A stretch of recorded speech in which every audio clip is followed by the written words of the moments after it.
everybody. Today is day 8 of the World Book Fair and we are here at Pragati Maidan, Delhi. We have with us Deepshika Mehta ma'am, the author of the book Mangtu Baba's House and Other Stories. Hello ma'am, how are you feeling? I'm feeling great. Thank you. How are you feeling looking at both your books, as a part of the pile-up here? It's such an amazing feeling, and I mean, just the fact that they are here, the books are here. I mean, that in itself is so overwhelming. So I'm really happy, over the moon. Wonderful. Before I go ahead, can you give me a brief introduction about yourself? Yeah.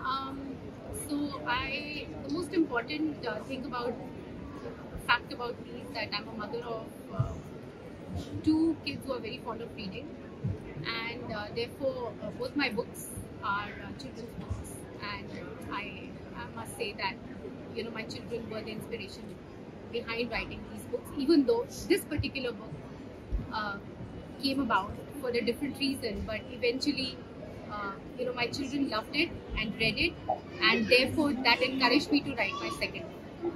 Wonderful. So I see that you write a lot of fiction stories. Yes. Is it difficult, or is it there in you, that creative process is there in you and it comes out naturally? Actually, I feel that I can look. I like to look at people, and I like to look at situations, and I love thinking about backstories. So in a way, it comes naturally. But I feel that is how we look at life, and everybody does that. There are stories in everybody. There are stories that you can see in everybody. So most of my stories, even though this one has a lot of fiction in it, and my other book is fantasy fiction. That is completely fantasy. But I feel that there is so much. There's so much that you can relate with, and so it's fiction, but it's relatable fiction. What is this particular book about? Can you just give us a brief about it? Yes. So this is a collection of short stories.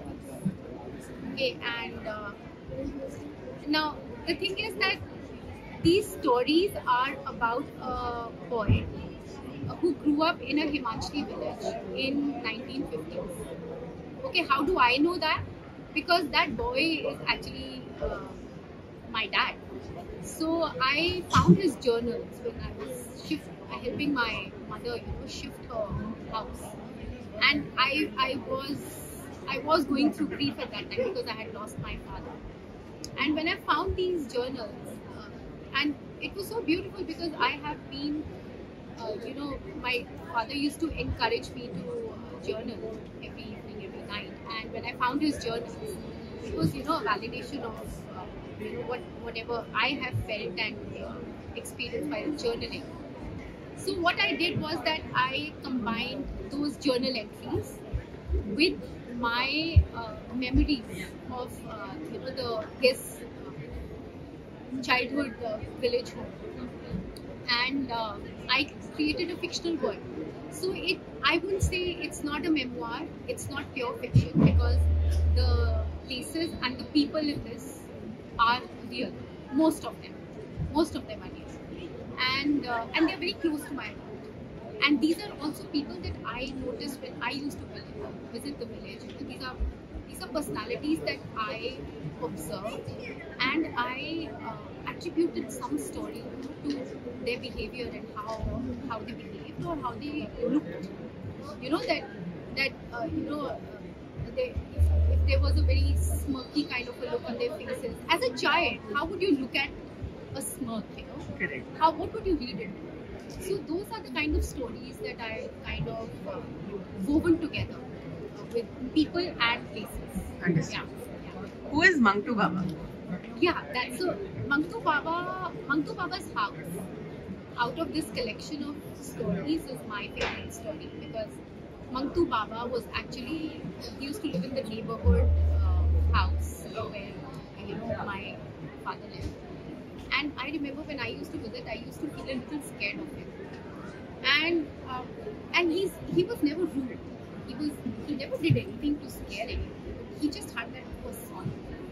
And I imagined, and of course I found some entries about Mangtu Baba in my father's journey, and therefore I created this this whole scenario, this world where the protagonist, these three friends, they steal into Mangtu Baba's backyard when he travels, because if to get groceries, in those times you had to go to the nearest market. From the village you would travel to the market, and this one market would service so many villages. Correct. So he used to travel, and they would sneak into the house, and there was a small barn in the backyard, and where there were some antiques and some old time stuff from travels to Afghanistan and Kabul and all the places. So they would find that, and it was their treasure chest, for them, for these four kids. And so that's what, and I think, but like mostly these stories come with some realization in the protagonist.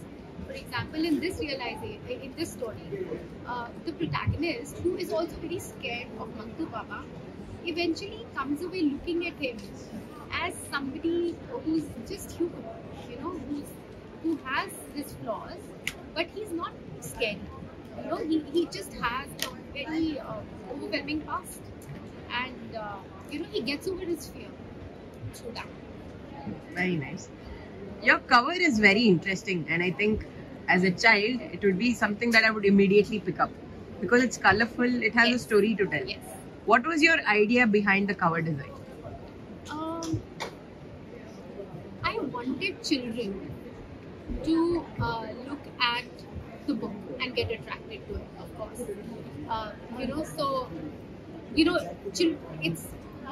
It's the media age today, so screen and colors and pictures. So mostly children, they respond to that, and I wanted to present a visually attractive kind of an image on the cover, and so that was how this came about. And of course, there's I wanted to show a little bit of Himachal in it.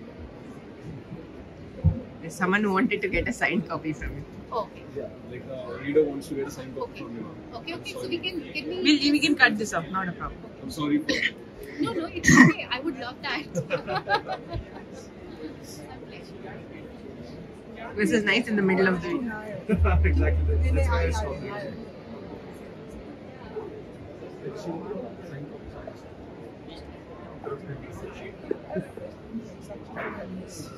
Right.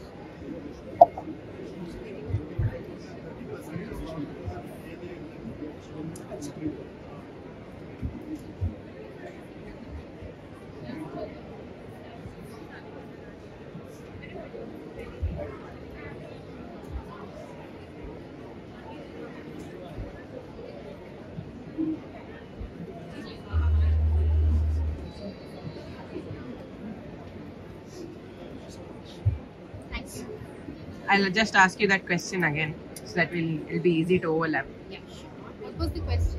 Your cover is very colorful and it's something that a child would immediately get attracted to. And it also has a very nice story to tell. Yes. What was your idea behind the cover? So I wanted to put together a cover which was visually attractive because children respond to colors and they respond to a story. For example, if there's one character in an illustration, children will respond to the expression of that character. So that was the idea, and I wanted mountains and hills in the background, of course, because these stories are based in Himachal.